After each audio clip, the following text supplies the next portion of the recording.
Let's call to order the Silicon Valley Clean Energy Executive Committee meeting of Friday, August 23rd at 10:02 a.m.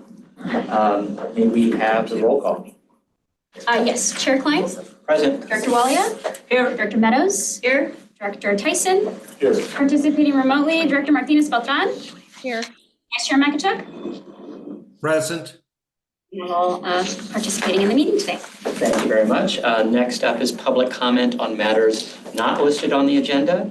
Do we have any members of the public in the room that are here? Anyone online? No. Anyone remote? And so anyone at the remote locations at all from a public standpoint? There's no one here appearing from the public remotely here in Mendoza, Argentina. Thank you. Director here in Morgan Hill, but the door is open if they want to join. Thank you very much. Seeing no public comment, we'll move on to our consent calendar item. We have one item to approve the minutes of the June 28th, 2024 meeting. Are there any changes to the consent calendar, to the minutes from the June 28th meeting? Seeing none. Are there any members of the public wishing to speak? Seeing none, please conduct, is there a motion? I'll make a motion to approve the consent calendar. Thank you, Vice Chair. Tyson seconds. Thank you. Please conduct a roll call vote. Chair Klein. Yes? Director Walia. Yes. Meadows. Yes. Tyson. Yes. Vice Chair Makachuk. Aye. Martinez Beltran. Hi. Motion carries. Thank you. We'll move on to general business. First up is our CEO update. Monica. Yes, hello, Chair. So just a few announcements. One is that we have a ribbon cutting in the city of Los Altos Hills for a battery storage backup center on their town hall. Everybody's invited to attend. It's on August 29th. I understand our representative will not be at the event. My town scheduled it the exact minute my first class for the semester starts in Berkeley. That's not good. Let's Okay. not do that again. Well, we will be there. I'll be there. What time? 11 o'clock. 11 a.m. I think I can make it just August 29th, August 11. 29th. And that's at the town hall. Yeah. Okay. And then we also have a ribbon cutting scheduled for October 10th for a project that came online back at the end of March of this year. It's the Victory Pass Solar Plus Storage Power Purchase Agreement. And so the ribbon cutting is going to be outside of Palm Springs, I think in the eastern part of Riverside County. I know that staff will be there and Chair Walea will be there as well. So we invite you to attend if you can attend. And then last, I just kind of wanted to highlight some interns and fellows that we have here at SVCE this summer and their completion of their term here with us. So for those of you who've been part of SVCE for a while, you've known that we have a pretty strong fellow and internship program here at SVCE. We attract some really caliber students and interns, and they get to work on some really great projects. So we have several either have left. Last week was their last week, or they're on their way out. And so I just wanted to recognize them in front of you all. The first one is Mia Jancic. She's a Climate Corps Fellow. During her 10-month fellowship, Mia led the program design for SVCE's forthcoming electric vehicle incentive program for income qualified customers and developed EV education and outreach strategies with community partners. In September, she will be starting her next chapter as a graduate student of urban and regional planning at UCLA.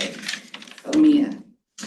The next one is Rebecca Dawson, who was a decarbonization data analyst intern on Justin's team. Mia was on Justin's team as well, by the way. Rebecca updated and analyzed internal equity metrics, specifically SEVI, Socioeconomic Vulnerability Index, with newer data to better characterize equity as it relates to barriers to decarbonization. She developed an interactive Tableau dashboard. I got to see it, it was really cool. So it's a map to map equity indicators as well as income and language preferences at the census tract level. Rebecca leaves us to finish up her senior year at UC Berkeley studying data science. So Rebecca, yeah, so she left last week. Go Bears. Go Bears. Okay. And then Julianne Miller, she's a Climate Corps fellow who you will all get to meet today as well. Her last day will be next week. So Julie brought a really fun and creative approach to our student short film video scholarship competition. She also performed our first education landscape analysis, which were very insightful to understanding our value and role in the broader movement around enhancing climate education in schools. She currently is on the job market looking for opportunities after her fellowship, and she was on Pam's team. And then last, you all met Elisa Floyd, who is a legislative government intern. So she is working on a project to do analysis on cap and trade with Benin, and she will be leaving us at the end of September. So really talented, bright stars. I wish I had 1/10 of her enthusiasm. I was thinking, how do we bottle that and make it a renewable resource? That was she has some crazy enthusiasm. Do we pay our interns? We do. All of our interns are paid. Oh, so, okay. Yeah. Good. Put the word out for. Yes. Okay. What's the basic qualification? Like, do they have to be student, high If you're a school? Climate Corps fellow, I think you have to have graduated, right? So it's postgraduate fellowship. And for our regular interns, just graduated from high school, because that's where Lisa's at right now. She just graduated from high school. There's a lot of interest from students in my city, for sure. And I didn't have the clarification. Yeah. They So would we, come after high school. yeah, so there's so much interest to internship here that Gia is going to be working with the department heads to kind of formalize that a little better so that we can get a better feel for what types of projects we can introduce these students to and what kind of opportunities we can create for them as well. But it's a great program. We do a really good job here. And you can mentoring. recruit from our Los Altos High School has a green team, and you can recruit specifically from that crop of already interested kids. Of course, you'd be recruiting seniors, I suppose, but still. All right, well, that ends my CEO report. Thank you. Any questions remotely? Comments? I apologize, Chair, I didn't wait for you to acknowledge me, I just went ahead and chatted. It's fine, especially during CEO comments. Absolutely. Okay. Thank you. And if you could give, especially the executive board, more updates on the application process again, would be nice. Sure, yeah. I think there's a lot of interest in, as you said, there's a lot of interest to work at Silicon Valley Clean Energy and those internship programs. Hearing from a lot of students would be good. At our town, we have an intern program and it's been growing. We had presentations just over the summer, so they're generally college students and graduate students. And it was so much fun to see their enthusiasm and their career path and how they. So they presented to the city council? They presented to whoever wanted to go, and 2 of the city council members were there. It was a separate kind of lunchtime meeting. Okay. And so I'm feeling kind of pumped up on the interns right now. Okay, well, we can add that as a feature going forward too, is maybe they present to staff and they always do a great job presenting themselves. So, just very professional, and maybe we can add the board element too. Make them a little nervous. They're not nervous in front of staff? No. They're really good. I'm in awe. Director Wally? Thank you. I really like the idea because that helps us take it back into our communities when we are asked questions or to spread the word. One of my biggest takeaways from working on SVCE or any other regional body is that we work as a larger family. We are small cities, and so taking good ideas, great ideas, especially where youth are concerned. That's part of our mission, long-term mission, climate change here especially, so I love that.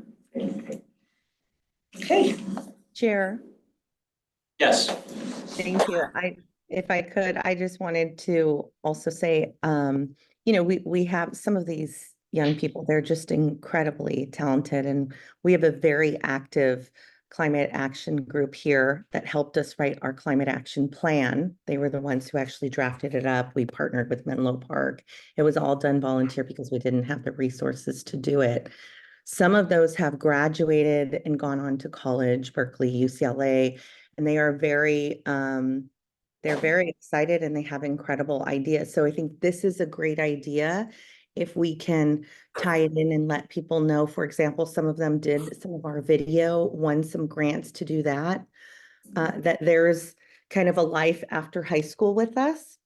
Yep. That they can continue to look to come back and maybe be interns and fellows in the future with us to jumpstart their career. I would love to see us have that continuity as well. Absolutely. Thank you. Are there any members of the public wishing to speak on this item? Okay. We'll move on to item 3, request the Silicon Valley Clean Energy Executive Committee recommend the Board of Directors adopt a fiscal year 2024-25 strategic focus areas and strategic plan. Monica. All right, well, thank you. This is probably the last time we're going to bring this to the Executive Committee for fiscal year 24-25. And so our next step is to go to the board in September to get approval on this plan. And so we're here today to essentially reaffirm what our strategic focus areas are going to be for next fiscal year and to introduce the new strategic plan, which includes the goals for your consideration and recommendation to the board. And then to also highlight some measures in support of those goals. Those measures really are provided as informational, as we have learned over the years that they change quite often, and it's hard to have the board approve it at that level. So with that, we'll go to the next slide. So today we'll just talk about the process, share with you the strategic focus areas and get any feedback there, should you have any, and then share with you for the first time the strategic plan, and then just overall receive feedback. So this is probably something that you're all familiar with. This is kind of the blueprint or the map of our strategic plan and strategic focus areas. So just to clarify, it all starts with the mission, and our mission is quite durable, even though, we talked about challenges that we could face with our mission, especially with respect to affordability. The mission remains the same, and until the board has essentially some new direction they want to take us, staff is essentially committed to this mission, and we hope the board is as well. And then from the mission, we develop these goals and measures that support the mission. And these are things that we will work internally on, and they're quite durable as well. The strategic focus areas are ones that are intended to be kind of highlight the challenges or opportunities that present us in the next 12-month period. So they're intended to be a real priority item, not necessarily something that we carry out every year, which a lot of the goals are. So with that, we'll go to the next slide. This is the process that we carry out every year. It all starts with kind of doing an internal assessment of our strengths and weaknesses and an external scan of some of those kind of opportunities or challenges that we see facing us. And then we work on the strategic focus areas to prioritize those things that we think are really important for the organization. This happens along the same timeline as the budget, which you all received the budget presentation at the last board meeting. That'll come to you for approval hopefully next month. And so that's the process that we take on every single year to relook at the strategic plan. These are the strategic focus areas that the board approved for this current fiscal year, and we made a lot of progress on them, so much so that we've modified a few of them, and we can go to the next slide. Essentially, we are keeping 4 of the existing strategic focus areas, but we're modifying them to really kind of make them more focused to what we need to do in the next 12 months. We are recommending that we drop the financing, the implement innovative financing solutions, because we made a lot of progress there and it's pretty much become operationalized. So it's part of our goals. And then we added this new one on affordability, which I think we received very much positive feedback from the board that is an important strategic focus area. And we've kicked that off with our first kind of affordability study session at the board meeting last month. Next slide. So these are the more kind of enhanced language around the strategic focus areas. And we received feedback from both the executive committee and the board that they are fine with these strategic focus areas. So we're moving forward with those, and we can go on to the strategic plan. So the main things to highlight in the strategic plan, and I think a lot of this is because we have a new CEO. And so it's not because we're changing the type of work that we do, it's just changing the way that I think it should be reflected to you and to the public. So first of all, it has very strong crisis strategic focus areas, as has past strategic plans as well. But the main thing that we did was we reorganized how we presented our goals. In the past, it had been done by department, and we have several departments in the organization. And what has happened over time is that it's just kind of grown. The goals have grown and grown and grown, and to some extent, redundancy existed as well. So we're like, how about we look at it on what we do as opposed to how we do it or who does it? And so making it into functional areas, I think, allowed us the ability to really streamline the goals. So we went from having 25 goals down to 11. And so still carrying out all the important work that we're doing, we're just going to publicly show only 11 major goals. And then we also looked at the measures. As I mentioned, the measures are being provided as information now as opposed to something that we are seeking board approval. In the past, the board has approved the measures, and it's been a little bit constricting for us because we're like, oh, well, the measure says we have to do it this by this. And so we're trying to make it a little more dynamic. Have received some feedback from one board member that you would like to see more measurable quantitative items around. His initials are GT, but she didn't want it. Yeah, that's fine. So putting more quantifiable metrics around some of the measures where applicable, and we will work on that as well. So we'll take that back to staff. And these are provided for you in the attachments to the staff report if you didn't get to see the measures. So with that, we'll go to the next slide. So the 11 strategic goals that we will include in this strategic plan are listed here, again, around functional areas. So the first underlying bold area is the functional area that we're talking about. So goal 1 is essentially to advance policies which support our mission and reduce our dependence on fossil fuels. So that's a pretty big goal, and it's got a lot of measures, behind it, and it also aligns with the strategic focus areas. I'm happy to read through all of these. Let me know if you guys want to go through one by one. If not, we can just kind of put them up there, let you read them a little bit, and then we can come back and answer questions if you have any questions about the goals. Chair. I think we'll just skip through them. Okay. People can read. Hopefully they've read before. Yeah, hopefully, so we can go through those. And then again, these are the last remaining ones. So we go next slide. All right, so where we are in the process and next steps, should you support the strategic plan with the goals and the strategic focus areas, we will take it to the board for approval next month. And then we'll start to work on the internal work plans. Those are very detailed and they're very specific to the departments and to the functional areas. And it just basically says what we'll do by when, who's going to work on it, all of that stuff. We don't share that publicly though.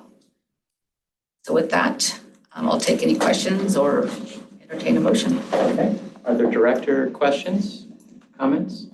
Director Wallach. Thank you, Chair. Comment, this looks great. I completely support streamlining the list of goals from 25 to 11. And the way you have put it together, the organization is at a point where keeping it as separate silos is not effective. And this is a much better approach. I also completely agree, as we have talked before numerous times, the measures are built into processes. You need to be more flexible, more dynamic, as well as there is no need for all the details to be out there in the public.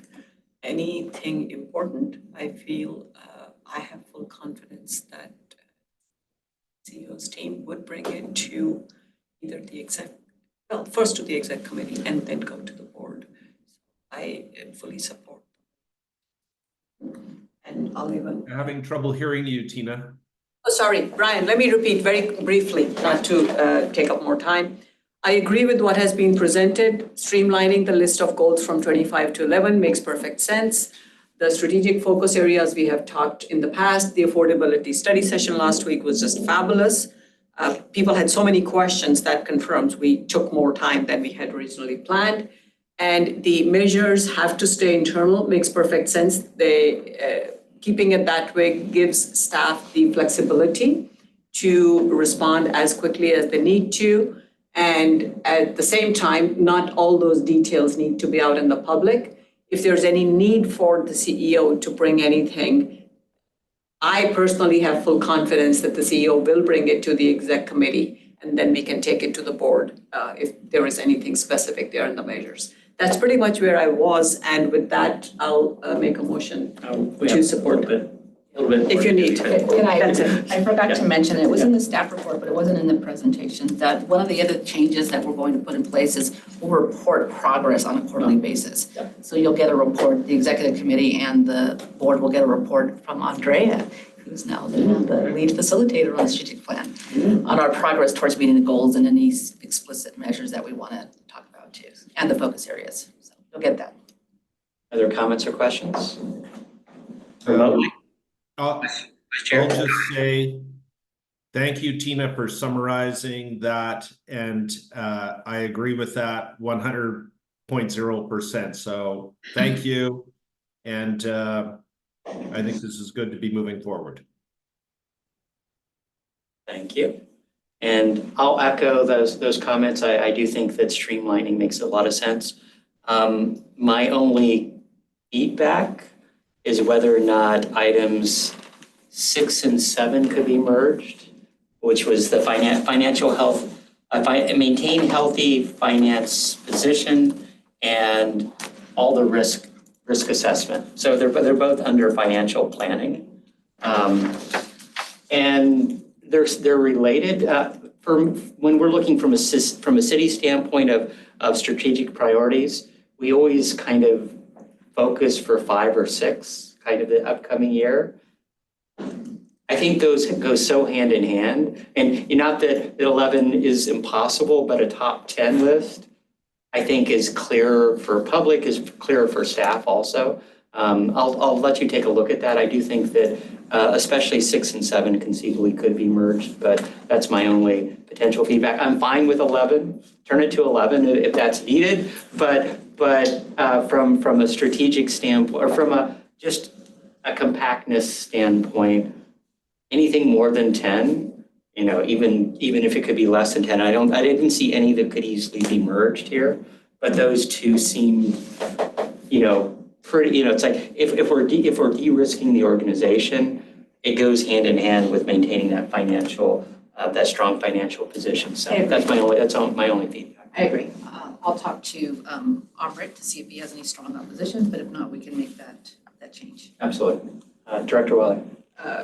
I agree with you on that. My only suggestion would be, I like both the bullet points. So not to take away the detail, but to tweak the language in a manner that both stand out. They are very similar, and yet there's a distinct difference. We're calling out about all the kinds of risks. It's kind of nice to have that captured here in goals. Yeah, if you put 7 before, if you started with 7 and then said, and we do all this, and we do all this other stuff. Yeah, but I don't want to wordsmith it. Yeah. Leave it to staff. 11's fine, but Exactly. But I think that would be useful. Yeah, and I agree, 10 makes more sense, compact number. But if you keep it at 11, I can say in the Indian context, anything with the 1 at the end is a good positive omen, so. Oh, yeah? I didn't know I that. didn't know that either. Oh, yeah, Yeah. yeah, people will give you 11, 21, 51, 101. Those are all good things. Yeah, that 1 at the end is a positive. Okay. Are there any members of the public wishing to speak on this item? No members of the public. Okay, is there a motion? Chair, I don't think you saw my hand. I'm sorry, I didn't. That's okay, no problem. I just wanted to say I really appreciate the goal number 1, where it's at and what it encompasses, because I think that does speak to, we have evolved some from just clean energy to looking at how, it's reducing dependence. And that includes the programs that we do and the work that we do as well. And I think that's also just important, getting everybody kind of on board with that. I also would agree with the 10. I think if we could move it to the 10, that would be great to do. I don't know if that's certainly one point where you could do, and I don't know. I don't want to lose number 11 because I think it's very important, but I wondered if there was any way to maybe include 10 and 11. So I'll leave that all to staff. Thank you. Director Walia? I had. Or actually, Vice Chair, did you have your hand up for a motion or? Yes, I'll make the motion. Okay, okay. Director I'll Walia, second it. thank you. Can you conduct a roll call vote? Yes. Chair Klein, Yes? Vice Chair Mekachek, Aye. William, Yes. Meadows, Yes. Tyson, Yes. Martinez Beltran. Aye. Thank you. That motion carries unanimously. Thank you very much. Let's move on to our next item. Our next item, number 4, is request the Silicon Valley Clean Energy Executive Committee recommend the SVCE Board of Directors approve the expanded education fund in the amount of $100,000. Pamela will be speaking. Yes, so good morning, Executive Committee. Pamela Leonard, Deputy Director of Marketing and Communications. And I just want to introduce Julie Miller. So Monica just gave a great, shout out to some of Julie's accomplishments. And this is sort of like her swan song as she wraps up her fellowship. So I'm very excited. Julie is online to present her work. And yes, I'll just go ahead and have Julie take it away. Thanks, Pam. Hello, everyone. And actually, as an update, I just wanted to say I actually just accepted an offer today to work with the nonprofit Climate Action Pathways for Schools, which so I'll be joining them as the program manager Oh my gosh, 2 weeks. amazing. Congratulations. Congrats. Congratulations. Okay, so today, though, I'm going to talk about our ed initiatives.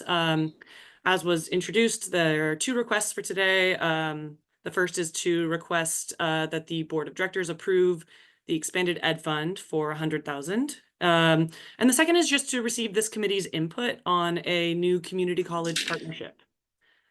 So next slide. So today we'll go over existing education initiatives, review the new program, and then I'll have time for discussion and questions. But first, I'd like to go and explore the history of student engagement at SVCE through the Education Fund. So the Ed Fund is a grant program that distributes funding for student-led climate projects. And I would like to highlight the importance of investing in our students, as you all know, as we spent the first several minutes talking about. But the Education Fund was launched in 2019 by popular student demand to have funding for their personal climate projects. Now, by 2023, we noticed an uptick in nonprofit and educators who are interested in doing more, but the Education Fund was not set up to support these groups. So come this year, 2024, nonprofits due to board of director input, as well as increasing interest from our schools and teachers, I drafted the education landscape analysis, which sought to explore existing opportunities for students to engage in clean energy education in Santa Clara County. And with this, we were able to see how SVCE could fit into this group, fit into this sector. Next slide. So I'd like to take a moment to explore the success of the existing Education Fund. So on the left, you'll see a handwritten note from one of this year's student groups who, through our funding, were able to plant over 1,700 trees in their community of Los Gatos. And since the inception of the Education Fund, successes like these have happened again and again. In this blue box, you'll see a high-level impact, numbers to represent their impact. But I think something to really note here is that roughly 5 of our funded groups have become nonprofits who still offer their type of environmental and education service to this day. Next slide. So zooming out again, This year, I wrote the education landscape analysis, and it was to identify climate and clean energy opportunities for students in Santa Clara County. But this chart right here breaks down those opportunities into two groups. So we have the student side and the organization and educator side. So on the student side, SVCE runs two programs, the video scholarship competition, as well as the existing education fund.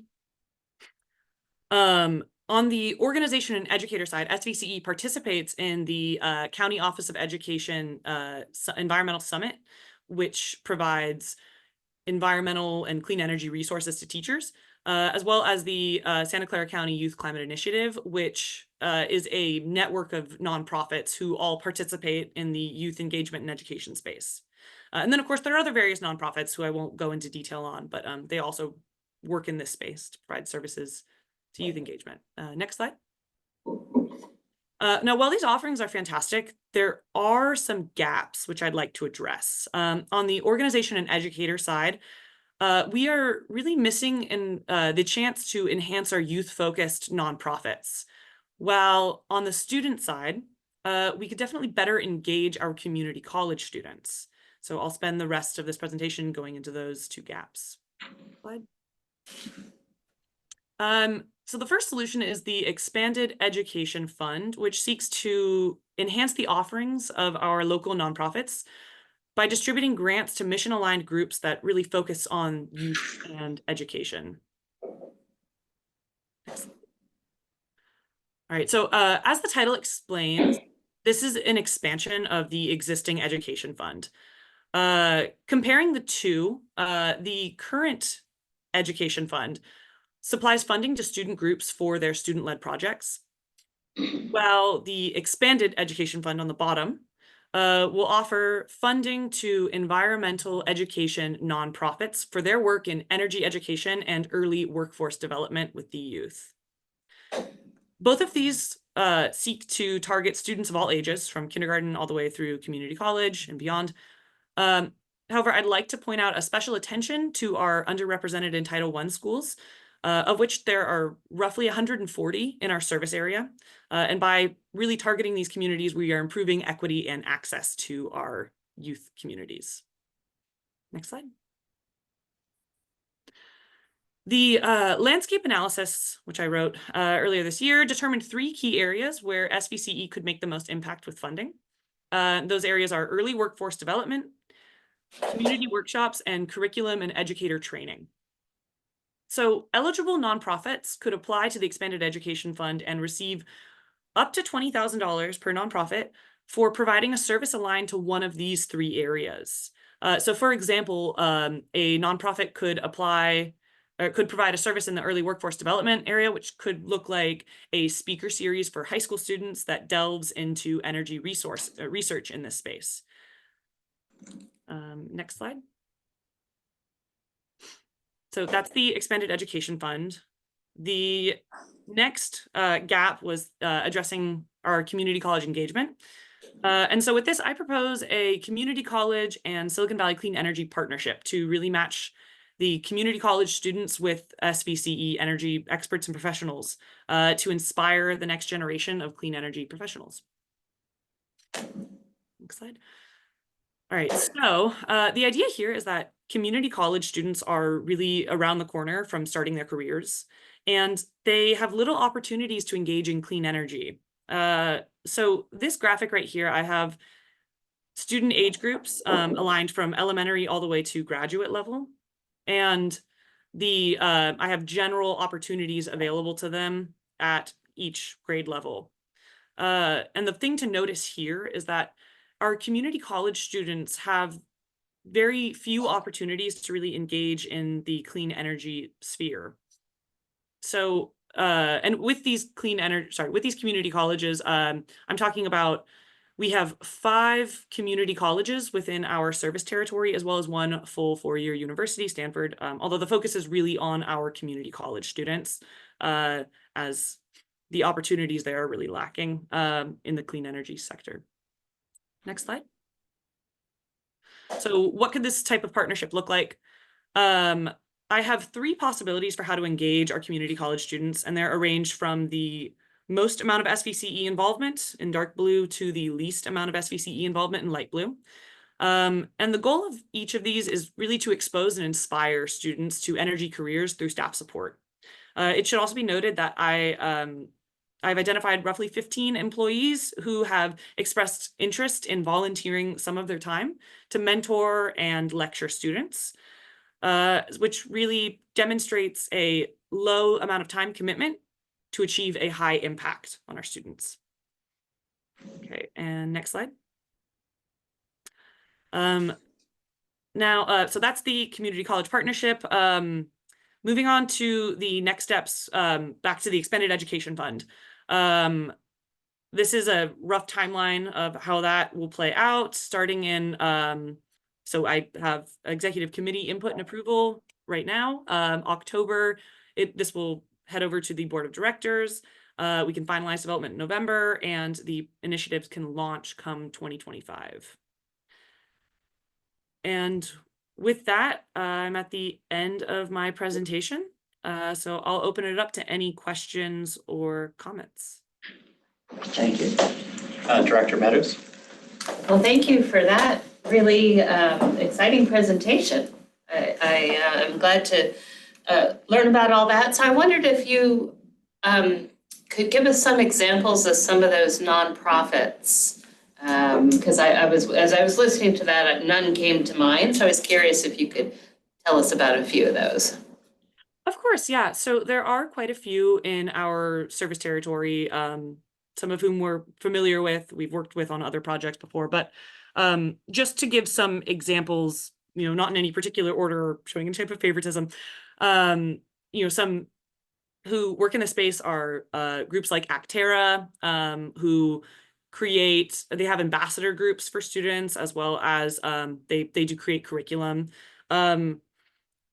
aligned to environmental topics of any sort. There's a group called Sustainable Futures Outdoor Academies, which creates field trip experiences for students that explore different sustainable careers. And so they actually have a climate or a clean energy, renewable energy focused field trip that takes students along to different sites within that sector.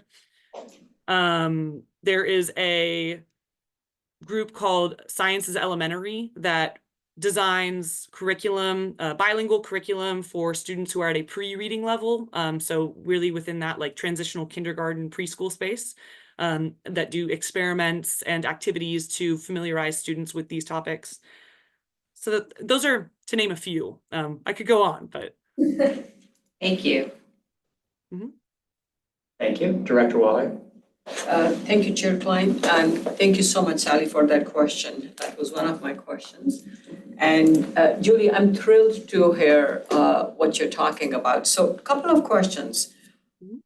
I was taken aback about the number of schools in Title I schools, 140 schools in our area. I don't have a detailed understanding of the schools, so that's good to know. Any idea, 140 out of how many schools? Just some ballpark number, or someone else. I don't have a sense of that. I do have a slide on this. So I poured through the free and reduced price lunch data from the state. Sorry, give me 1 second. I don't have it off the top of my head, but Sure. There's 23 districts in the county, and I don't know the average number of schools. I'm going to say it's probably close to 20. Yeah, it's on the appendix slide. Sorry, my computer's being slow. 400 or 500 there. I'm just. Okay, so I was just trying to get a sense, if it's 400 or 500, 140, that's a huge number in my mind. And that's all I was trying to get a sense of. It's a large number. And I do appreciate the focus, especially there, because most of the time when I, from my city, when I talk about the interest from students, we are looking at predominantly a very different socioeconomic. And their interest is high, starting from the elementary schools. As Pam knows, her team has come there numerous times, and the kids respond to questions when I was there in the past. So this is great to hear. I heard, or I observed, you're saying 100K additional funding, and that would go to nonprofits with $20,000 each. So we are looking at perhaps 5 nonprofits or more if somebody gets less. Is that correct? I have one more question after that. Okay. That wasn't the most, yes. Oh, wow, that's impressive. George, thank you. Thank you, Julie, for that slide. So 14 districts and 139, okay. The other question I had was, sorry, I will just capture that so I can refer to it. Thanks. So the other question I had was, so clearly the $100,000 we're looking at nonprofits and the community college partnership approach is completely different. We're not talking of this dollar amount, right? Okay. Yeah, so the community college partnership does not have a dollar amount attached to it. It is just a sort of beginning relationship. We're establishing a relationship with our community colleges through sort of a pilot mentorship program. Okay, great. I am thrilled beyond words about that, really. I've had this conversation with the West Valley College president a couple of times whenever we have met, and she has been very interested. Coincidentally, next Friday, I'm meeting her one-on-one to explore different things related to Saratoga. So when I was reading this packet last night, I made a note, and if staff wants to give me some talking points so that that conversation I have, I can build this. It's very important, and the students we get at West Valley College and at Dianza are already interested in this area. To make this to make this the most effective and most productive, I think we can all work together. And I'm thrilled beyond words is what I'm trying to say. Lecture series, it's just fabulous. And to have 15 SVCE employees, and understand the time limitation, and I totally get that. But a way to get this going, and then we can expand from there in other possible manners. I think some of the work to do there is to kind of figure out some of the standardization of that mentorship program. And then, the board has been very generous with the benefits that we give our staff. One of the benefits we have is 40 hours of volunteer time off. So we haven't been using it to its fullest extent. So this creates another opportunity for staff to use that benefit as well and give back to the community. So we'll be, I guess, your team, since Julie's leaving, your team will be coordinating that internally, so. Okay, so that's great. So 40 hours per year per employee here. Yeah, not everybody's going to participate in this mentorship program, but those who have indicated will be using those hours Okay, that's very helpful for me to know the context, because we certainly don't want to take away staff time from their main mission and work here. And this is part of the mission, I agree, very important. So this is great. This is part of it, yeah. Yeah, this is fabulous. I'm super, super excited about it. Thank you. Thank you. Great to hear. Director Martinez Beltran. Thank you, Chair. Julia, your print has been left at SVCE. This is fantastic work. It really is. This really excites me working with the kids, because they're so unconfined compared to, all of us in our cynicism. Really, they are. They're just incredible. But so I want to go back to talking about the impact in the Title I schools and seeing if we could do something, the lecture series that we're looking at doing at the community colleges, but it would be great if we could maybe even put together some type of a program that's age appropriate for elementary, for middle school, whether that's planting, at the younger age, maybe understanding where energy comes from at the middle school age.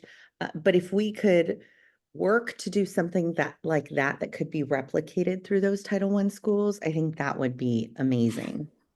And then I wondered with the lecture series, I think you found such an incredible gap, right? With the cities, not-for-profits fill in all of our gaps that we miss kind of as government.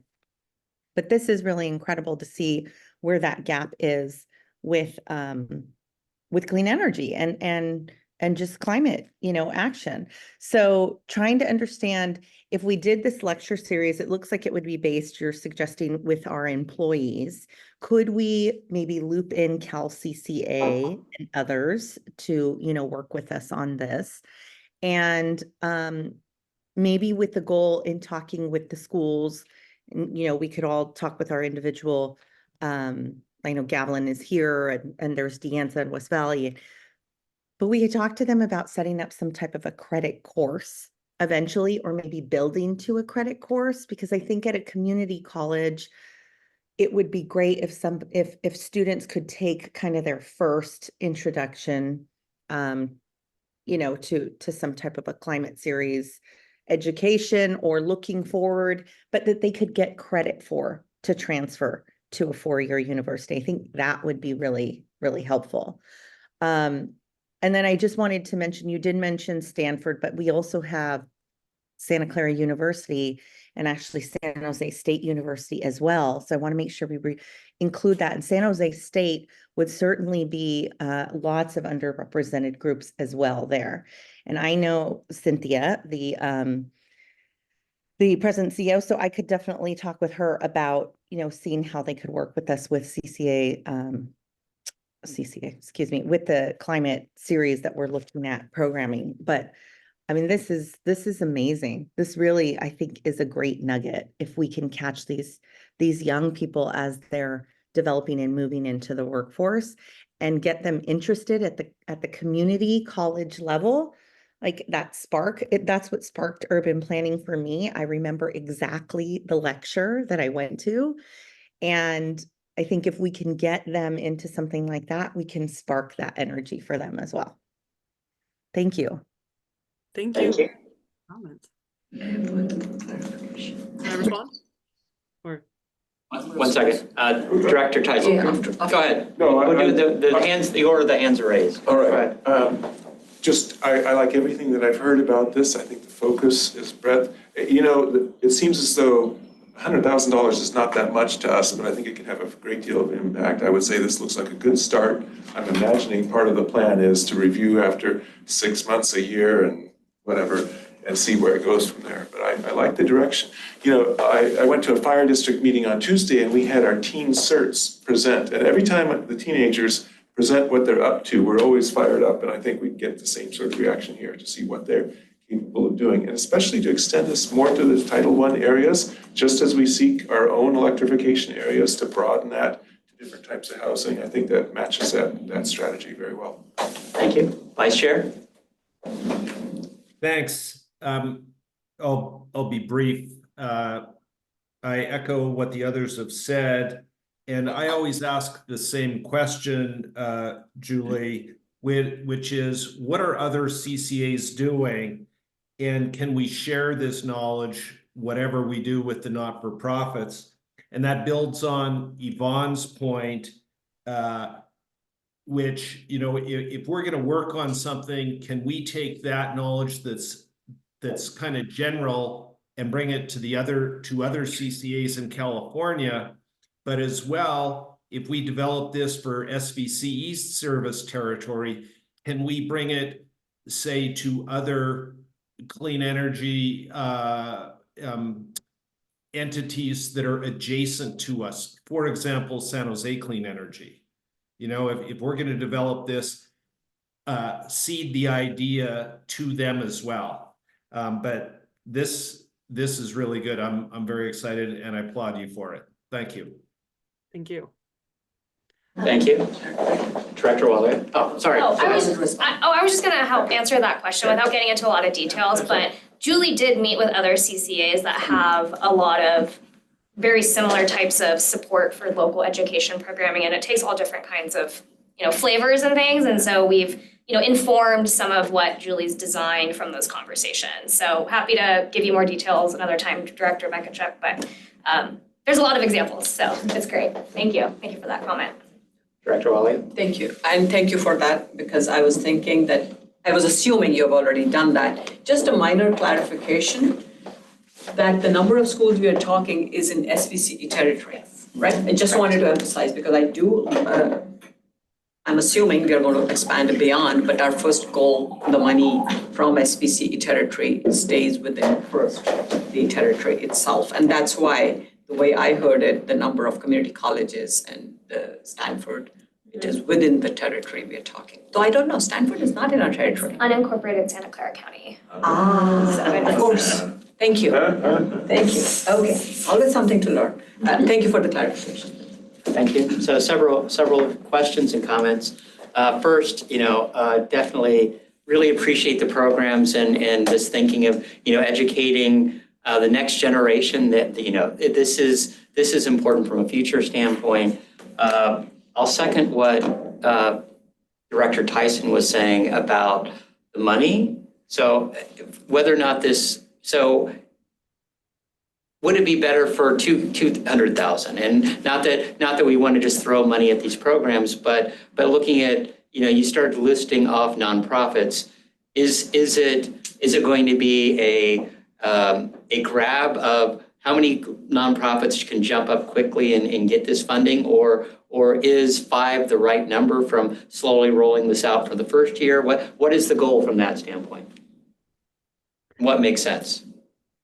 I think this is, in a sense, just a trial period just to see. I mean, we've spoken with many different nonprofits. The $20,000, I got that from talking and asking nonprofits, if they were to have sort of clean energy opportunities funded, how much would they need? And 20,000 was a median number that everyone agreed, or everyone gave me of their own volition, would allow for a program or service to be developed. So that's where the 20,000 came from. And I mean, my understanding is that, the $100,000 is just sort of a trial first year pilot run. If it's a huge success, then we can always adjust later on. But I don't know, Pam, if you want to add anything there. Well, yes, I think, scopes from what we get proposed to us, we will see some may be less, some may be more. I know at the end of the school year, we got this flood of requests, and there were some that were 3/4 in one request, right, for one school district. So it's really, I think, kind of putting our toes in the water and understanding and evaluating the impact we're able to make with the students and teachers in this first year, and we'll come back and can happily ask for more. I think there was a suggestion, and I think I supported that we come back in 6 months and see kind of 6 months maybe from January, because it sounds like you want to launch it in January. We'll come back maybe in about June and tell you how we were able to do, and if we need more money, we'll ask for it at that point. No, I appreciate that. And to me, that's the big thing, that, you don't know how many people will be interested until you try these programs. And if it's a success, if it's oversubscribed, all the better, and we can find additional funding from that standpoint. And then as far as rollout of the speaker series, and one of the things that Sunnyvale's been doing, that we took from COVID was recording all of our speaker series. So and we look at the need and the number of schools that we're talking about here. Does it make sense to say, and it's important for the students to be in person and, and see whoever the speakers are, whether or not it's, cities, whether or not it's staff or other speakers that we bring in, but recording it so that this rolls out faster to more schools, because obviously the number of schools is surprising, but how we can, for one thing, record it, and I understand that there's the whole thing of editing, and it's all the additional work as opposed to just doing a single shot and recording. Sometimes it does, you want to cut out additional noise or whatever, but I do think the investment as far as that's concerned, not just the 2-minute videos, but 15, 30-minute videos that it could become an ongoing class, and it just provides, well, from a community standpoint, we're able to create, let's say, a point of collection of videos that will educate and conceivably be a monthly sort of thing that all the schools in the district could attend to. So I don't know if that's part of the plan now, but I would definitely suggest that. Okay. Any other comments or questions? Or Julie? Yeah. Well, I was just going to state that the community college partnership. So this was actually born in a way out of community college. The community college came to me to SVCE, and we've been sort of working, communicating with this college to develop the pilot program. And so I think with this year, from y'all's from everyone's input at the committee, we can fine tune that partnership, roll out this pilot, and then sort of adjust and expand as need be to hopefully the broader public, the entire service territory, and perhaps in later years create a credit course. I mean, I think there's plenty of opportunities for how this could grow in the future. But I'm taking into account of course I'm not going to be here, but I'm taking into account all the input here, and I think there are some lovely ideas, and I really do appreciate the great feedback and input here. So thank you. Thank you. Any other Well comments? done. Well done, well done. Any other comments or questions? Is there anyone from the public wishing to speak on this item? Is there a motion? Director Walia? Just a quick comment, and then I'll be happy to make a motion. I agree with all the support that I'm hearing from the committee members, and staff has done a fabulous job. This is the way to handle the future on this very large issue. I like the idea of coming back in 6 months after launching, starting with 100K. The pilot run is easier to manage with, say, 5 or 6 nonprofits, wherever you land within the 100K. There will be a lot of feedback received with a smaller group, as well as working with the community college. And if we need to, hypothetically thinking, what if there is a need to invest some money in the community college? I'm not suggesting we do that, but basically feedback from both of them would help us, because we're talking 2 separate situations, Title I schools and community colleges, and calling it the education fund, whereas right now we are not allocating money toward community colleges. So I think feedback from both would be very, very helpful as we expand the program. And I'm saying it with confidence that I have a feeling SVCE board would approve this, and later on in 2025, I have a feeling we will be expanding this. This is just fabulous. That's my comment, and Before you get to the motion, I did have one other comment. I forgot, besides the schools you listed, UC Berkeley is currently working on the new extension campus at Moffett Field. And part of that is going to be energy. So they're looking to partner with South Bay companies, because they don't really have a presence here. But by, I think, 2027, they will have built out their campus. They have a lot of professors that will be working, are part-time professors that are already working at companies here in the South Bay. But medical and energy are already looking at what they can do here, and I think Is that in the city of Sunnyvale? No, so it's Moffett Field, which is federal land ultimately. Right. So it's NASA runs it, but they. Google has all that facility. Well, they have a lease to it, but NASA's the owner of the actual land, and so ultimately they're looking at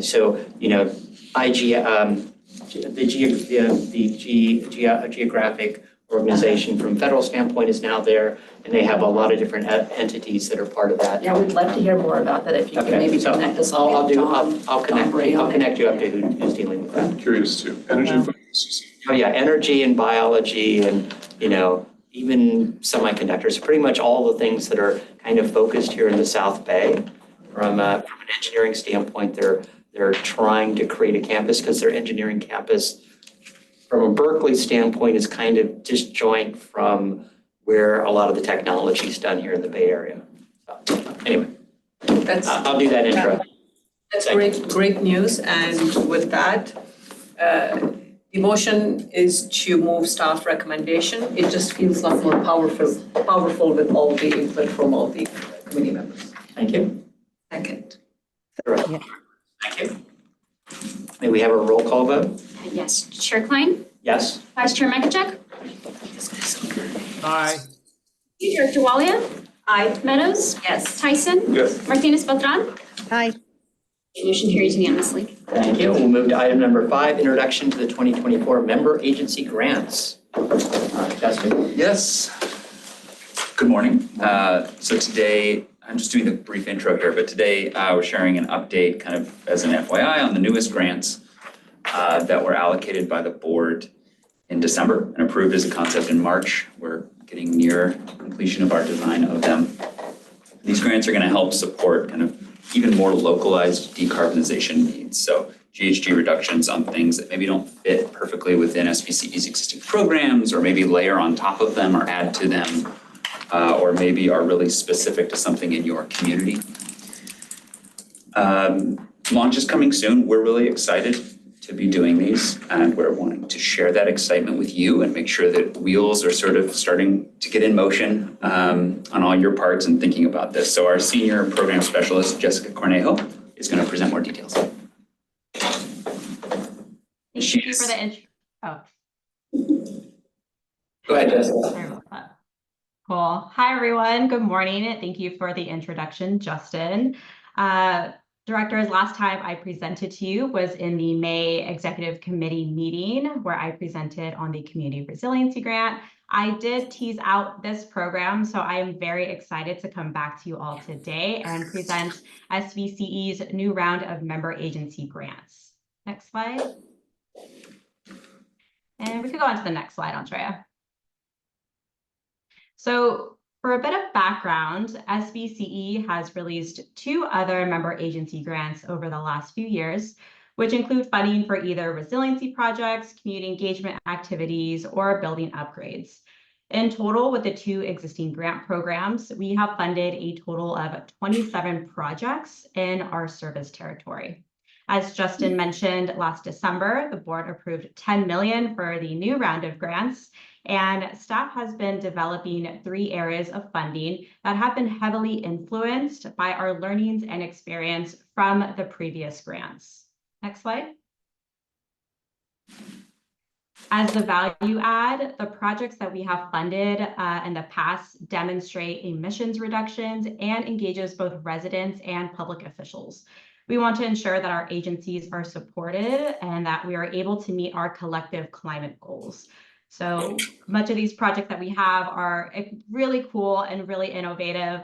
As Monica mentioned at the beginning of this meeting, we are having a ribbon cutting at Los Altos Hills for the solar plus battery storage and educational kiosks that we funded as part of one of these grants.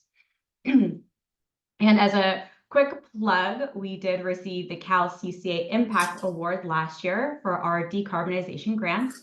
So SVCE and our communities have been recognized for how awesome these projects are. Next slide. So this shows the breakdown of the total 10 million, which we are dividing into 3 areas. For today's presentation, we will only focus on the member agency grants highlighted in blue. There will be 2 areas, a non-competitive grant as well as a competitive grant. The non-competitive grant has an allocation of $3 million and $3.5 million for the competitive grant. Later next year, we will also provide competitive funding for community groups like schools, churches, and nonprofits. Next slide. So I'm going to be providing more details on how the non-competitive allocation will work. So from the $3 million, each member agency will receive a base amount of $100,000, and the remaining amount will be distributed based on their load percentage. So depending on the agency's size, grants can range from $106,000 to $590,000. Next slide. So what can funding be applicable for? We will offer a range of different project types if it addresses decarbonization, resilience, or engagement activities. And for funding, specific sites that would be eligible would be either public sites or sites just for facility staff. Some project examples include building upgrades like solar plus battery storage, heat pumps for various uses, and kitchen electrification. On the transportation side, funds can be used to purchase fleet EVs and install various types of electric vehicle chargers like level 2, DC fast chargers, or off-grid chargers. And agencies can also use funds for engagement activities like cooktop induction campaigns or even conduct a community needs assessment. These grants will be a very choose your own adventure style. Next slide. All right, so I'll give an overview of the competitive grants. In the spirit of our 2022 decarbonization grants, we will be following the same formats and we'll have 2 competitive categories that the agencies can pursue. Demonstration will entail capital projects at community sites that can display the feasibility of electric technology to the public. And engagement includes projects that educate the community on electrification in really fun and innovative ways. Next slide. So for this particular stream, we have 3.5 million allocated. We will aim to award about 3 to 6 projects in the demonstration category, and agencies can request a max amount of $1 million. For the engagement category, we aim to award 5 to 8 projects with a max amount of $100,000. To provide flexibility to the agencies, we will allow them to stack the competitive grant with their non-competitive allocation. We do want to note funding may not be guaranteed from the competitive bucket, just based on how competitive the application pool is. And in order for the agencies to stack the non-competitive and the competitive allocation, the proposed project must have a heavy focus on the community and must be located at a public site. Next slide. So this is a list of examples of what would be eligible for the competitive allocation. It's very similar to the non-competitive list and a range of projects for funding, or a range of projects that address building and transportation electrification. Resilience measures are also eligible for this grant, but it will be an optional measure. Since the max amount that an agency can apply for is $1 million, we will allow agencies to mix and match measures as they see fit. So for example, an agency can apply to install solar plus battery storage at their rec center, and additionally also apply for level 2 chargers as well, as long as it makes sense in the budget proposal that they submit. Next slide. So as I mentioned, for the competitive grants, it has to have a really heavy focus on the community and public sites. So ideal sites that would be eligible for funding would be anywhere from community centers, rec centers, or even libraries and town halls. Next slide. Eligible engagement projects include activities that can engage the public as well as educate them on electrification. So, for example, EV ride and drive events, purchasing an all-electric bookmobile for the library, or installing an art piece that addresses climate change would all be applicable things that the agencies can apply for. And similar to the demonstration list, agencies can mix and match and propose other innovative ideas if they wish in their application. Next slide. So most of this year has been dedicated to developing the grants as well as these 3 different category streams. Earlier this year, we solicited input from the member agencies, and we have been working internally to design the 3 new grants. We aim to launch both the competitive and non-competitive grants at the same time, sometime in late September or October. And for the remainder of this year, we will be pushing out communications to the member agencies so that they are aware that they are eligible for these 2 areas of funding. Some of the feedback from the agencies is that they wanted more time to prepare for the grants, especially the competitive allocation. So we did provide a really gracious timeline for them. So since we will be releasing the competitive grant as an RFP, member agencies will have about 6 months to prepare and submit an application. For the non-competitive grants, we are providing a little over a year for them to submit a project. We did stagger the deadline so that the agencies who applied for the competitive funding and were awarded would be able to stack with their non-competitive funds accordingly.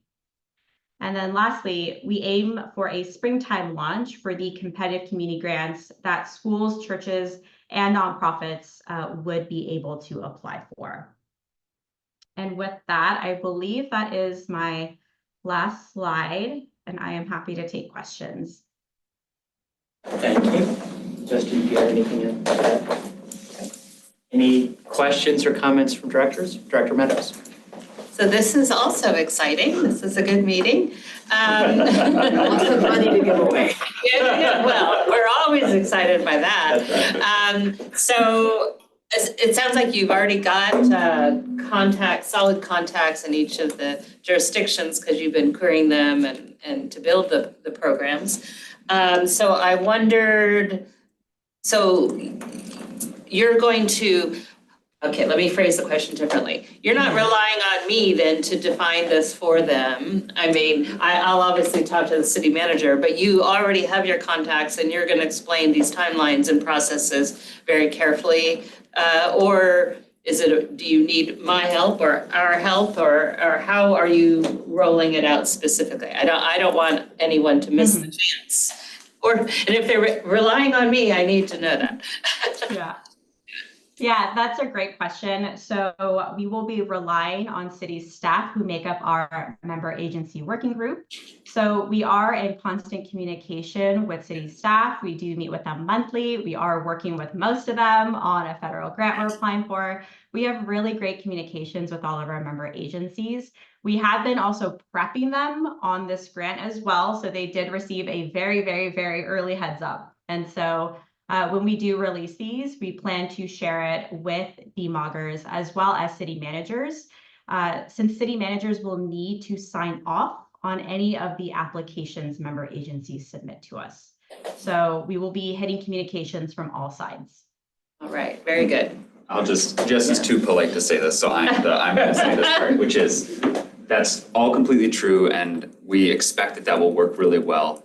I think that you all being aware that these are coming and making sure, I would frame it that way, sort of like asking and talking about it would be really helpful, even though we have a bunch of communication channels and we're sure that those will work, but you can really help us on that side, but it's not depending on ambassadors. Perfect.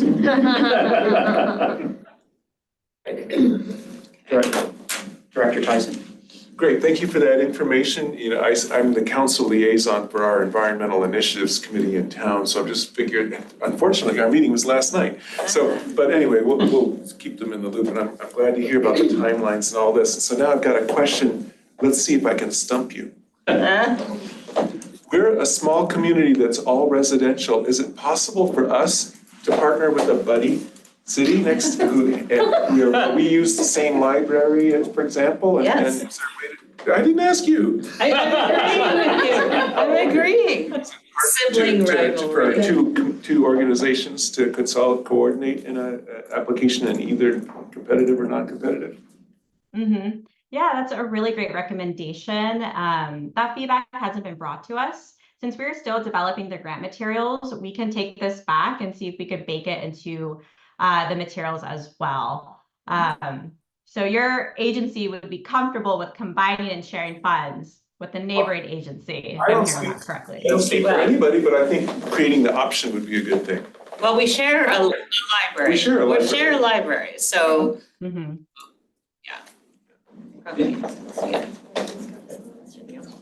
Director Wally. Thank you. Again, very exciting program, and thank you for your comment, Sally. That was kind of what I was thinking, and I appreciate Justin. yes. Just nudge us every Yes. time you need, say, don't be Yes. shy. Because as I've said, small staff in the city, they're too focused on getting things done, and this somehow doesn't rise up to the top of their daily priority, keeps on sliding down. A few prods from us will help the city get the much needed money and the visibility for these projects. One clarification on the timeline. I know you mentioned that, Jessica, very clearly. I somehow missed that.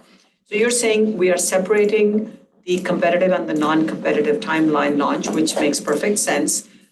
I kind of missed, when is the non-competitive going to be released, and where are we in talks with each of the member cities? Yes, so we will be releasing both the competitive and non-competitive at the same time. So same start time, but different deadlines. Yes, and that's, So, the deadline is what I was looking for. okay. The non-competitive one, because that's starting earlier because the application process will be different, I assume. So when is that? Or not yet decided? Can you repeat the question? Oh, okay, right there. Okay, thank you. It's there. Thank you. It's the other way around. Yeah. I was thinking non-competitive would be first. That's why I kept on missing that. Thank you, Sally, and thank you. And Jess, can you say again, why is the non-competitive deadline happening after the competitive deadline? Yes, so we will allow member agencies to stack both of these grants. So the reason that we staggered both of the grants is so that agencies can apply for the competitive funding first. If they are awarded, they could use the amount from the competitive funds and stack it with their non-competitive allocation as a way to top off on any additional funds that they'll need for a given project. So we did this so that they would have time to basically apply for a set amount, and if needed, they can apply that if there's for any contingency funds that they need. Thank you. That makes sense. So in which case the clarification is for the competitive funds or even for the non-competitive, is there something the city has to pay first, a matching grant, or can this be 100% grant funded, whatever that project ends up being?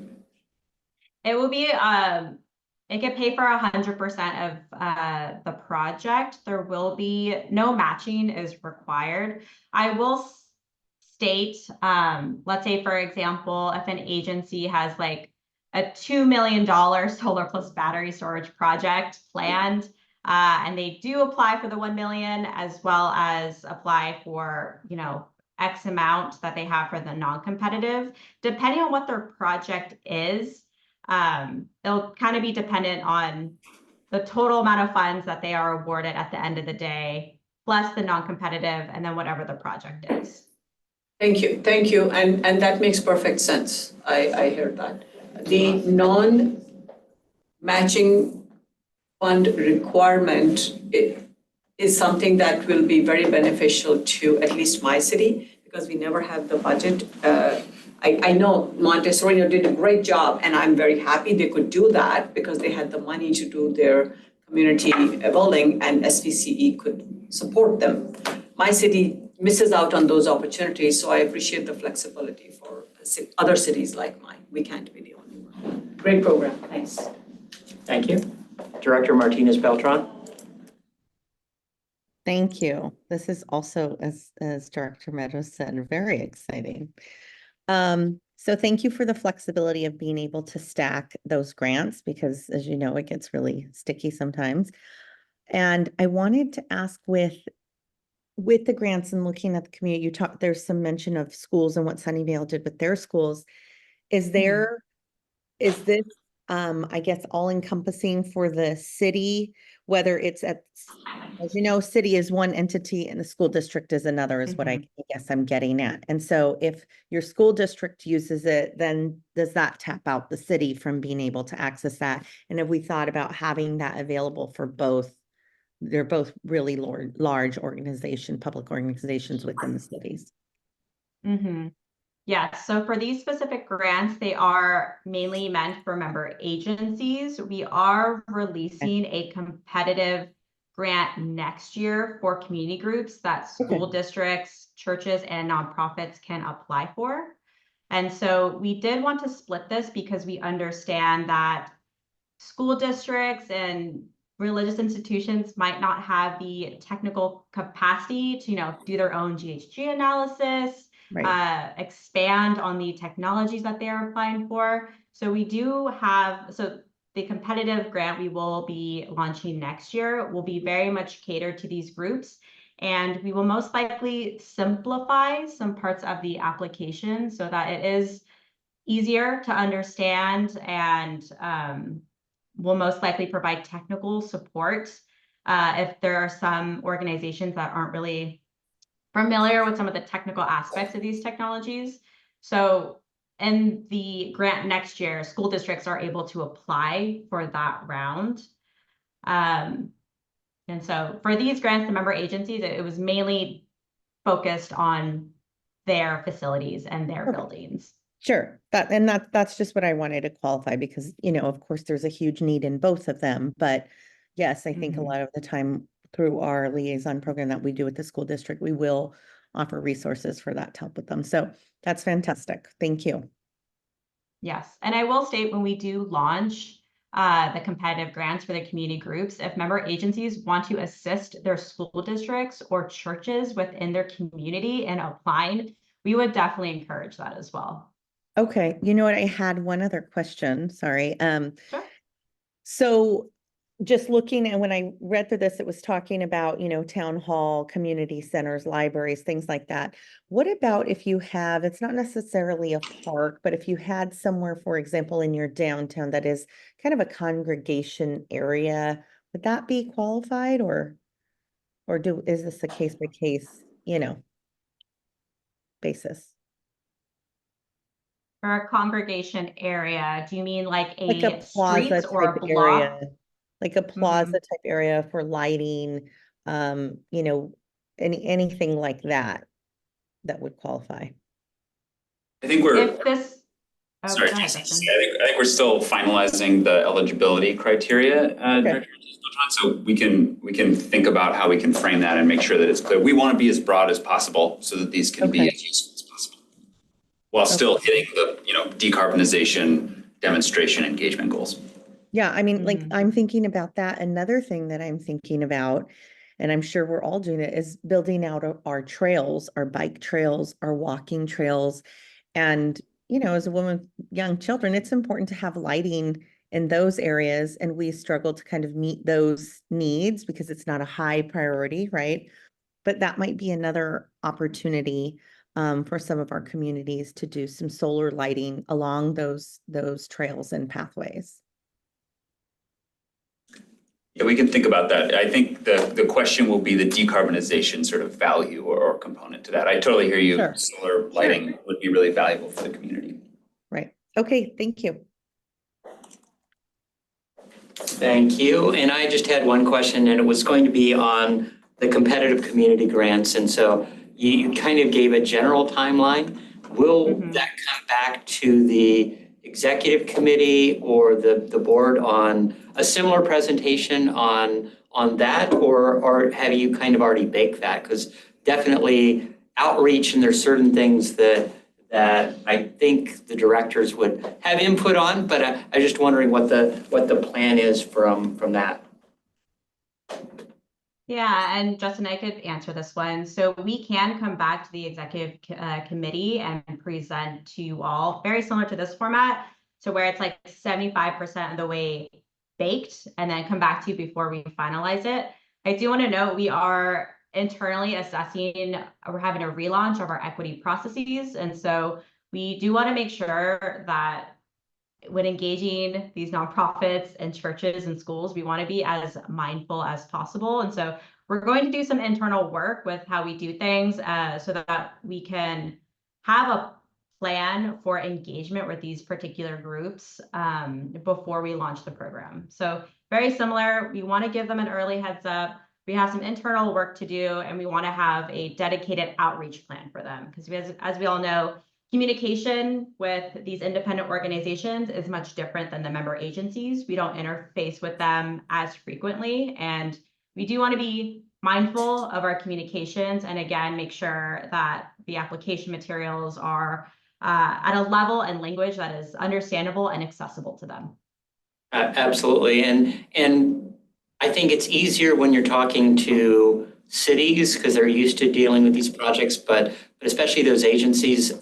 How, from an application standpoint, how measurable are you requiring? So it's easier for cities to say, well, this is what it was before, and having staff to evaluate and then, doing kind of the improvements and all that. You talked about technical assistance. Would it go to that level of trying to do site evaluations or anything of that nature? Or, you're still trying to figure that out from a program standpoint for a community? Mm-hmm. So I think that's something we're still trying to figure out. I know with the current allocation, it's dedicated to giving funds. And so we can explore it internally, like what would be the dollar amount if we were to provide very, very, very much hands-on assistance to these community groups. So that's something we could take back and see if we could bake into the community grants. Yeah, and I appreciate that. It's knowing kind of the variety of nonprofits you have in your city. And some, in the staffs, a lot of them are completely volunteer or almost completely volunteer, not having a specific staff member with expertise on whatever that is, whatever kind of green energy improvements might be made there might make it just a barrier to say, we don't have the right volunteer, we won't even apply. And so I'm not saying, spoon feed them, but we need to have some skin in the game, but conceivably there's some technical expertise that they might not have available that we could at least assist them to. I just, conceivably that's oversubscribed and you don't have the bandwidth to help everyone, but maybe, whatever you do to streamline that process from the application standpoint, especially for them, is useful. But I do think it's important to bring that back to the executive board at least to talk about that program as you're looking to roll it out for that extra third of that money. And I appreciate that you've broken it down into the competitive, non-competitive for the member agencies, and then looking at how to deal with the schools and the nonprofits from a secondary standpoint. So thank you Jessica, and thank you Justin. So as Director Meadows says, it's always great to be able to give away a little bit more money. So Director Tyson. Just one additional comment. I really like the way you approached the $100,000 minimum and then the percent, because as a small agency, we could really shrink to nothing, but it's fair to have bigger ones get more. And so I really think the way you balanced it makes a lot of sense. Yeah, Jess and Zoe did a really great job working through those pieces, and that was based in large part on feedback from the first round of grants. So right. Yeah. Guess we're consistent. So what's not is for the member agency dollars, we'll put together a nice little one-pager explainer so that you could have that That would be good. for your reference and when you go out and be ambassadors to your cities. Absolutely. Thank you. Because we couldn't have Brian have $0.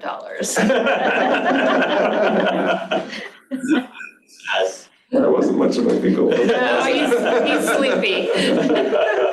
Whatever time Thank it you, is. directors. Are there any members of the public wishing to speak on this item? Any other final comments from directors? If not, we will move on. Thank you. Thank you, Jessica. Our next item is item number 6, a program snapshot for multifamily retrofits. Yeah. So good morning, everyone. I'm Nipur Harmath, Manager of Decarbonization Programs. Excited to bring today's program snapshot to you all. Just as a reminder, these are intended to be informational and to give you all a view into what we are doing on the decarbonization program side. So today, Leanna Nguyen, our Senior Program Specialist, will be presenting the program snapshot. This is a program that the board approved a contract for last December. And so we've been working on it since, and Leanna is going to share some progress updates on it. Great. Thanks, Nipur. Good morning, board. Really excited to share a program snapshot today. My name is Leanna Nguyen, and next slide, please.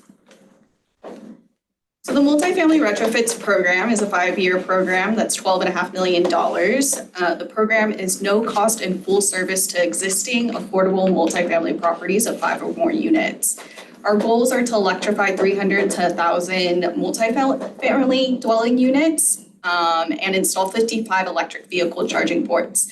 And so you may be wondering why that range is so wide, and that's because we're going to be leveraging third-party incentives. And so depending on the project scope, we'll be able to leverage more or less incentives, and therefore the cost to SVC is going to vary.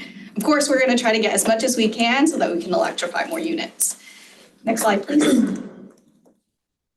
Since the board approved the contract in December, meaning the consultant team, Association for Energy Affordability, and SVCE staff have been working really hard to launch the program.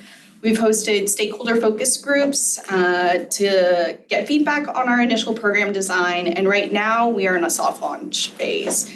And so during this phase, we want to get a few properties started with installations and to really gain early learnings, work out some kinks in the program, streamline enrollment, and make sure that the customer processes are, right. So we hope to launch the program, fully launch in 2025 after we gain those early learnings. And so then we'll be able to market the program more broadly. Next slide, please. So something new that SVCE is operationalizing is gaining stakeholder feedback before we launch the program. And so this is an extra step, but it's really important to do so that we make sure that the program is responsive to the community's needs. And so we hosted 2 virtual calls, and one for property owners, one for tenants, and we had over 30 participants attend. We got a ton of feedback, which was awesome. But I really want to hone in on these 3 specific unexpected learnings. And so the first is that tenants were doubtful this program would be free to them. Some were like, is there a hook? How could this be true? And what if my property owner ends up increasing my rents even if I'm getting it for free? And so I think this highlights a couple things. I think first, it really highlights that we need to refine our program messaging, making sure that it addresses their needs and concerns. And I think it also highlights the need for us to work with a CBO that's trusted in the community and can be the messenger of this. Luckily, Actera is on our program team, and so they'll be working with tenants where we're doing these installations. The second unexpected learning is that property owners wanted more support after the install. So some property owners had participated in previous programs before from different agencies where they would get this free equipment, but then kind of they're left hanging afterwards. And so we want to provide additional continued support through operations and maintenance services. And then lastly, we heard from property owners that they had concerns about utility allowance impacts. This was something completely new to SVCE as well. And so what we heard was that utility allowances are set by the housing authority, and they basically determine the maximum amount that tenants can pay for utilities. And so they also differ by fuel source. So property owners were concerned that if I'm electrifying from gas to electric, that their utility allowance would change and then thus impact their bottom line. And so we've connected with the housing authority and really want to better understand this and explore ways we can, make changes to the utility allowance schedule so that's more favorable to electrification. I think overall, hosting these stakeholder focus groups, really allowed us to gain these unexpected learnings so that we can really launch a program that's really responsive to our community's needs. Next slide, please. So after doing that, we soft launched the program on May 31st. So property owners can go now onto our website to submit their interest. And we've been really slow rolling the outreach of this program. Again, we're in a soft launch phase, but even in our limited outreach, we had 6 properties submit interest forms. So we're really excited about that. We're going to be working with them to refine their scope and start installation soon. Next slide. And when we're ready to broadly market the program, this is a map that shows the potential properties in SVCE territory. So what you see in the yellow dots are the multifamily properties, and then the bigger the dot size is, the bigger the property. And then underneath, you'll see in the darker green areas are our more vulnerable communities. And so we'll be targeting those properties in those communities as well. So I think in summary, we've made a ton of stride in program design, and it's definitely been a team effort. So I definitely want to thank the SVCE team here, Nipur, Justin, Peter, Eric, and Hannah, who have been really instrumental in the program design. And of course, our AEA consultants. And next, we're going to start on installations, and super excited about that to really get our hands dirty and start the work. And so, yeah, with that, I'll open up for questions. Okay, Questions from directors? Could you orient us on that map there that you're showing? Yeah. Yeah, so what you see in the yellow dots are where existing multifamily properties are located. And then what you see in the green underneath that, those are census tracts that correspond to our semi-quartile. So the darker census tracts, like the darker green, are the more vulnerable census tracts.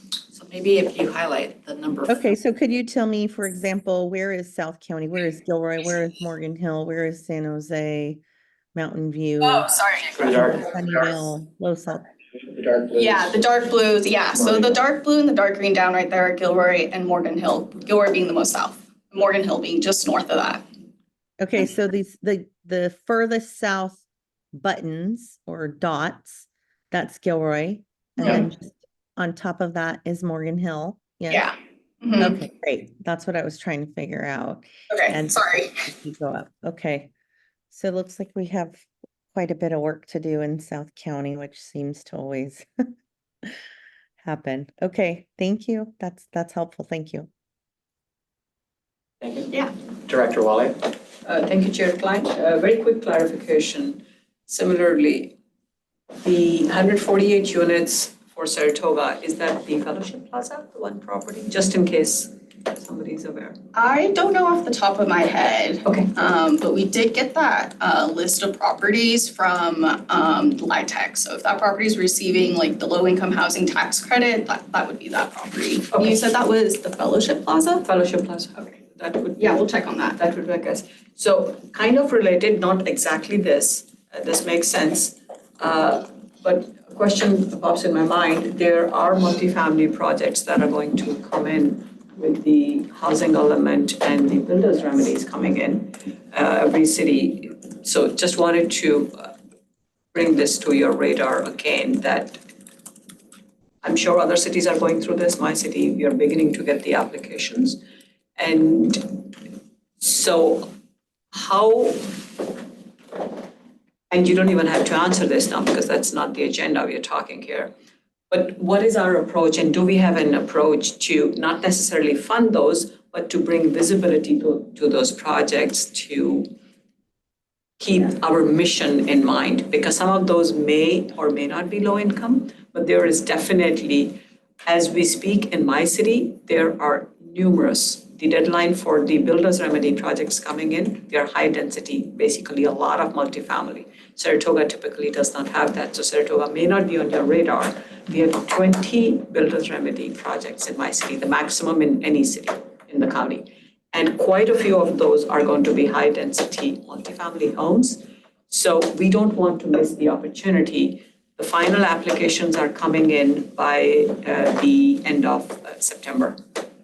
Maybe I'll let Justin, if you can kind of talk a little bit about these new constructions already have some requirements. Yeah, Tina, don't they already have requirements? They have, but I'm just bringing it to their attention again. A lot of it may or may not necessarily get addressed because of our ordinance being different from the other cities. I guess the That's question why is if it was there's, more highlighting it than saying, give me the answer right now. so maybe it's this, maybe we can go back, or if we already thought about this, what incremental opportunities exist for some of these new construction facilities?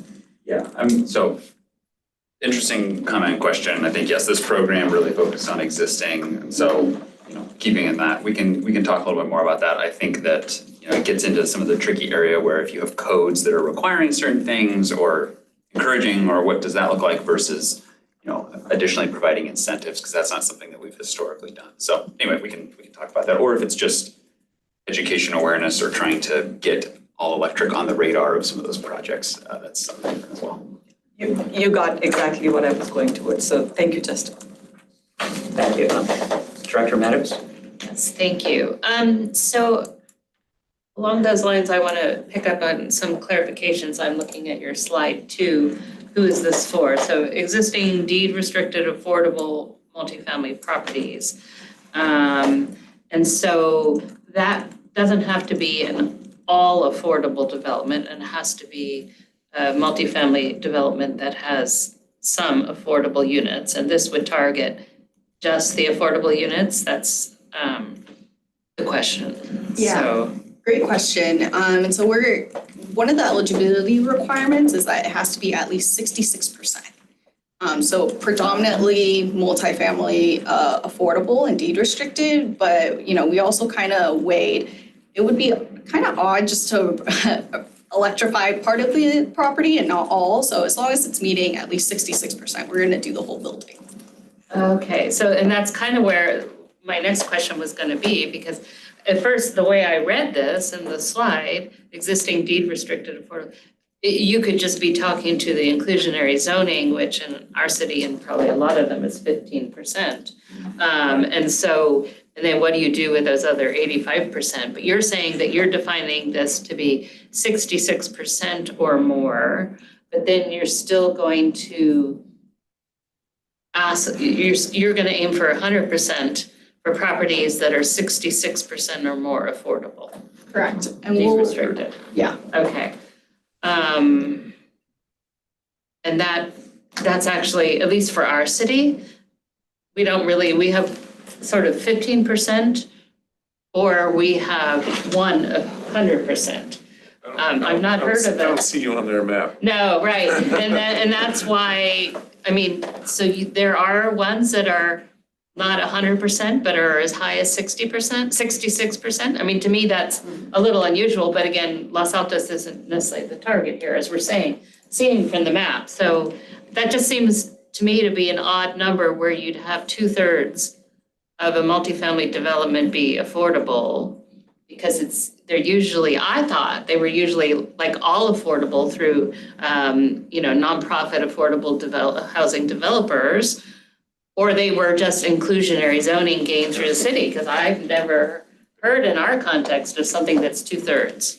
Yeah, and we're aligning that with other requirements of other programs. So for example, the low income weatherization program, which is a program run by the state, that's the minimum that they set. And so we're trying to align in requirements as much as possible so we can leverage different funding sources. So we didn't choose 66, just. Okay, you didn't choose it necessarily, you're aligning it, but in reality then, I think you're gonna be looking at 100% affordable developments. I would think. Yeah, so so I don't know if you had understood that, but I think through this conversation we're having right now, I think we're telling you, be aware you're looking at 100% affordable housing developments. Yeah, okay. Yeah, great comment, thank you. All right. I had several questions. Director Martinez Beltran, go ahead. Thank you. Thank you for that, Sally. I think that's a great point to bring up. And I guess along that, so the bubbles that we have is just all of the affordable housing units that we are identifying within the territory? Or is that all of the 100% affordable? So the best data source that we have on affordable multifamily properties is through the state's low-income housing tax credit data set. And so we're using that to see where the properties that have received that tax credit are. Obviously, there might be other properties that are also deed restricted but didn't use the low-income tax credit. And so as those properties kind of come through, we'll be evaluating, looking at their deed restriction to see if they qualify. Okay, great. I mean, I would like for us, to think about following the data and where the highest need is. And so I think that would be starting with 100% affordable, regardless of where they are, and trying to get those, that group, bring them into into the know and excited about maybe the upgrade that they're getting and education and all of that. And I think that would be a great place, in my opinion, for us to start following the data with 100% affordable. And then we can move looking at inclusionary, where we have a higher density of affordable units. That would be my suggestion. Yeah, great suggestion, and that's definitely something that we are thinking of. We have very limited funding, so we'll want to be, and obviously already some general high interest. So we'll want to rank properties as they come through, based on also the percentage of units, right, that they're serving. So in addition to meeting the minimum, properties that are of higher percentage will get prioritized funding. That's great. And then maybe even after that, looking at the areas or the neighborhoods where they're at, are they in high need areas? Are they in marginalized, neighborhoods, underrepresented neighborhoods? Because I think that would be kind of a flagship within that neighborhood if people are seeing this upgrade and then curious about that. So those are my comments and my feedback. Excellent. Thank you. Great, thank you. Maybe if I can just, sorry, I have off screen, but I just. I just want to add that, this program is live, right? So we are kind of already moving forward with the parameters we have set, but we are always open to and looking to iterate. And so great feedback, and we can kind of think about that based on what we're seeing and some of the comments from the board here today. And then, yes, there's a lot of things that we will be looking at from the eligibility standpoint. There are some, metrics and information that we can and can't look at when making decisions on eligibility, just from like a equity and sort of protected classes standpoint. So just want to throw that out, that we do want to kind of look at those things and understand where we're deploying things, but we do need to be mindful of that piece as well. But we'll definitely take that feedback. Yes, thank you. And I know you are. I just, again, just highlighting that. So thank you so much for the work on this.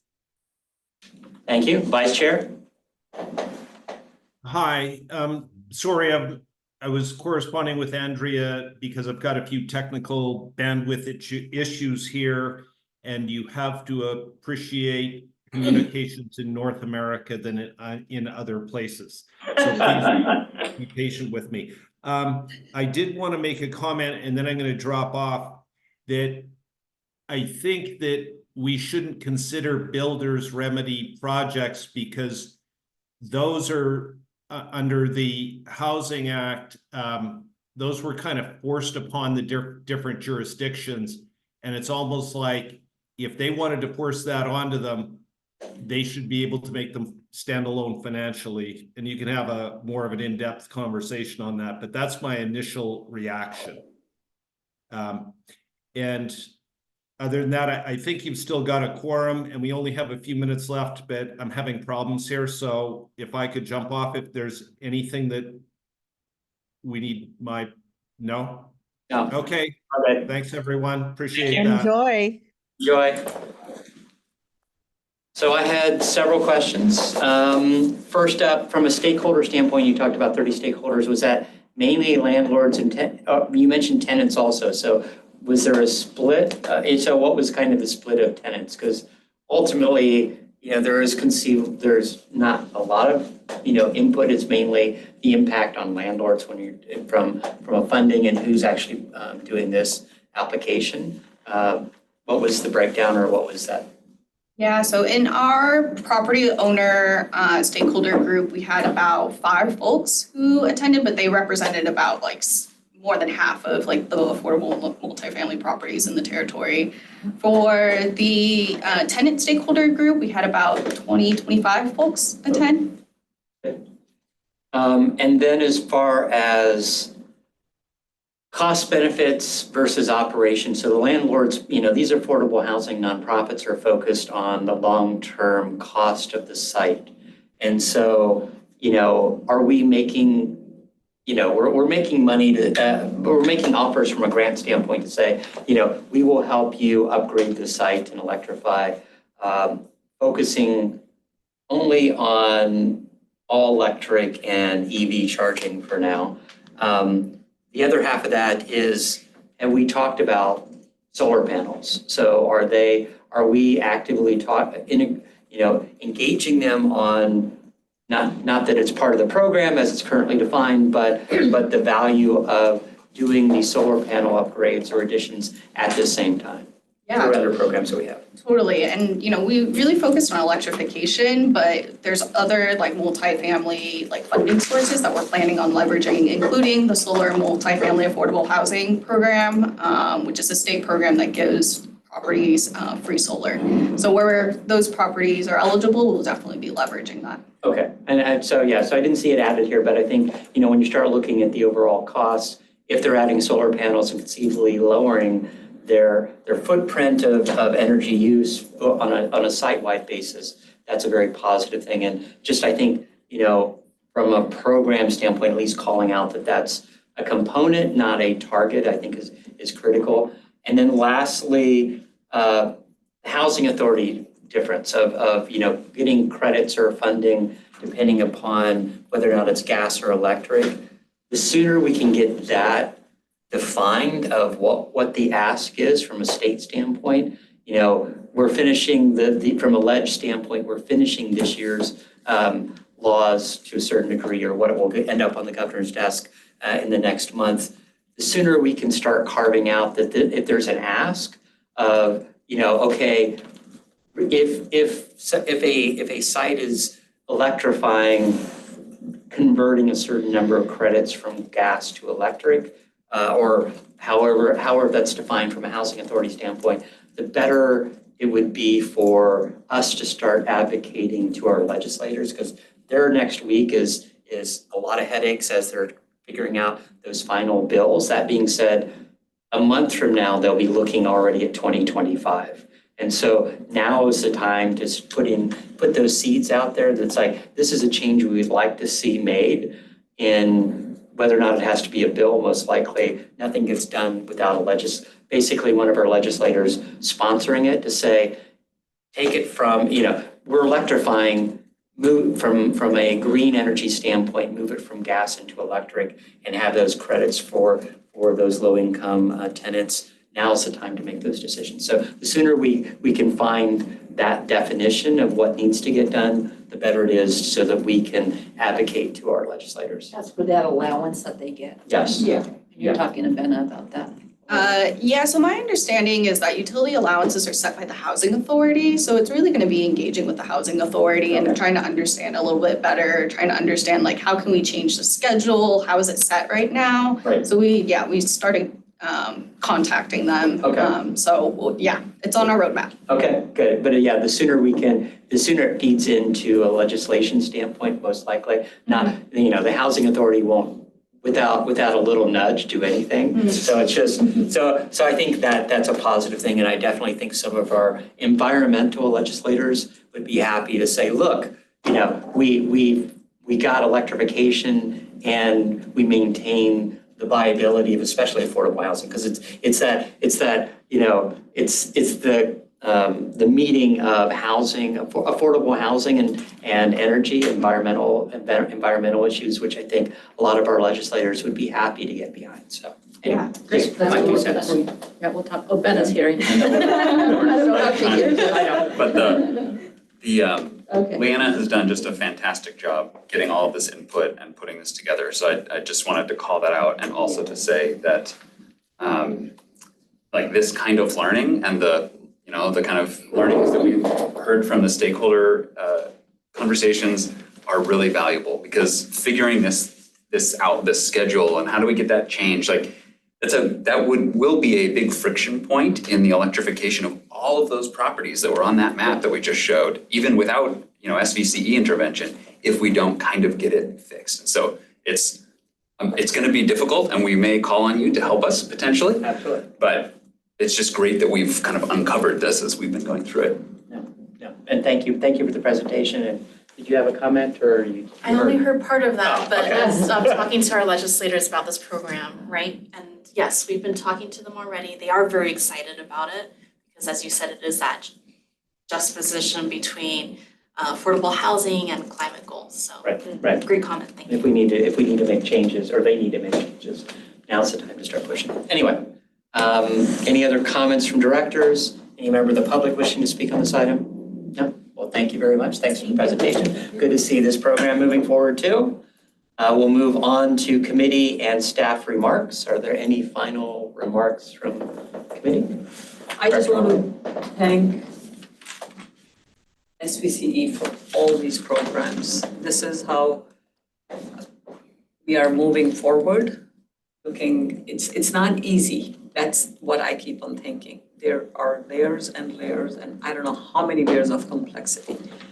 This is not the primary goal for SVCE, but to make this a big part of the mission so that we are really focused in overall reducing the carbon footprint.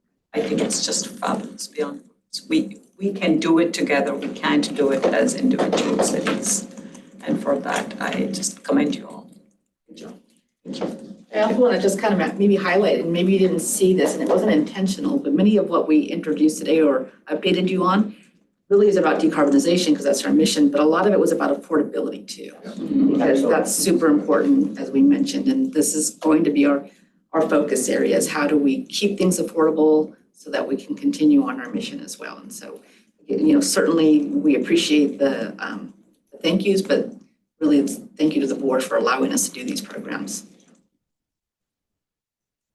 And I'll echo what Tia said, definitely it's that positive, well, it's the equity portion of this, and it's also how we focus those funding, those savings that we have that for people that aren't on PG&E and, doing all these positive programs are what all of our cities, large and small, want to see. And, this is what we're able to take back to our residents saying, we're making a positive change. And so thank you for being part of that Silicon Valley Clean Energy. So thank you to everyone. And, it's always good, as we said before, to pass out money to make our communities better. So thank you.